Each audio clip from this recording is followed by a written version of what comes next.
First, we have to recognize a very unfortunate passing that has taken place. I will just let you kind of kick it Yeah, off I here. mean, this is one, I text you. I don't think that we could do this show without mentioning it. Of course, just talking baseball, sitting in front of a mic, impossible to not think about the late, great Vin Scully, who unfortunately was announced he passed away Tuesday night.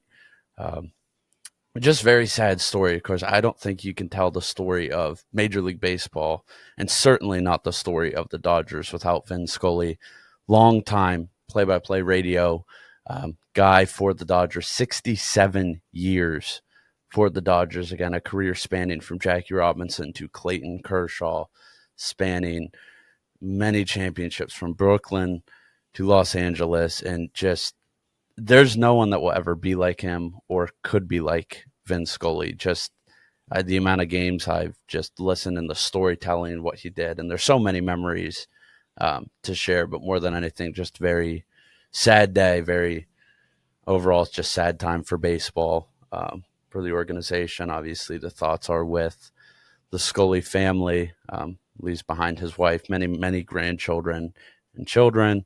But he did retire in 2016 to spend some extra time with them. So I'm happy he got to enjoy that, and we'll miss him thoroughly.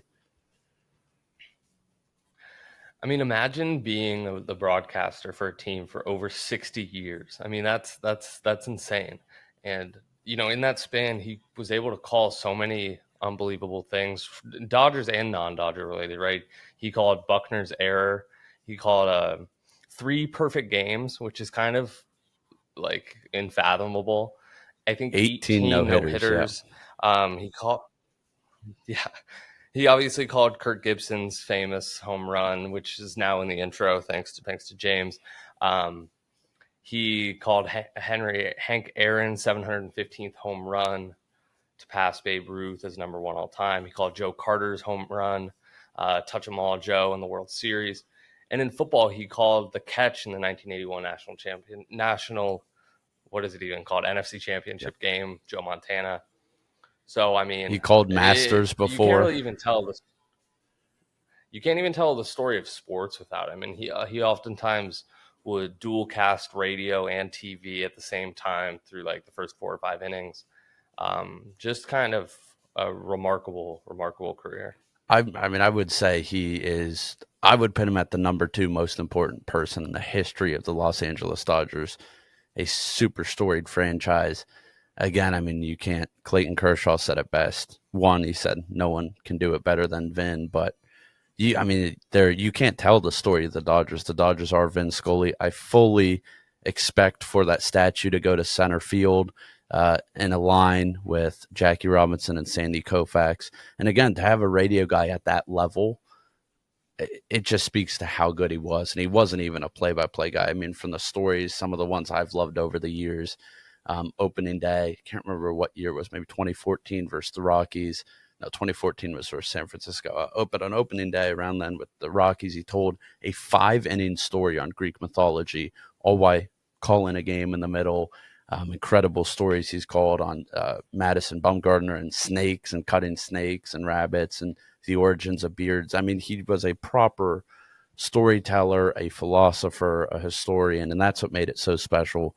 For me, the reason I loved baseball, got into the Dodgers because of Jackie Robinson, but it was Vin Scully who made me love the game of baseball and all that. And so many people, so many players. It's been incredible from Mike Trout, CC Sabathia, Jeter, all of these players all the way back thanking him. Immediately you had guys like Kenley Jansen, who's on the Braves now, just like within the hour reaction. It's just the legacy that he's left on the world, but baseball. I mean, it's something we could all strive for. Certainly, one of the biggest legends in the game. So, very very sad passing. Passed at the age of 94, but just an incredible life and definitely one that will not be forgotten anytime soon. Well said. I think we can leave it at that. It was pretty tragic passing the other night. Kind of shook the whole baseball world. It felt like every game I was watching at that time immediately gave some type of eulogy or just discussion of remembrance about him. So it was pretty special these past couple days. I I do have to just James, let's turn to. before we turn, I just Go have to ahead. do Go a ahead. quick tip of the cap to the San Francisco Giants, an organization I hate with a passion, but obviously handled it the right way. It was in the middle of a Giants Dodgers game that it was announced that he passed. They did not make an announcement or any graphics. The CEO of the Giants came in and said he didn't know if the players knew. And of course, you have like Justin Turner or Kershaw, guys that were like very close friends with him, waited till after the game and had a whole announcement, a moment of silence, and just a really special moment. So big tip of the cap to the rivals there for getting it done.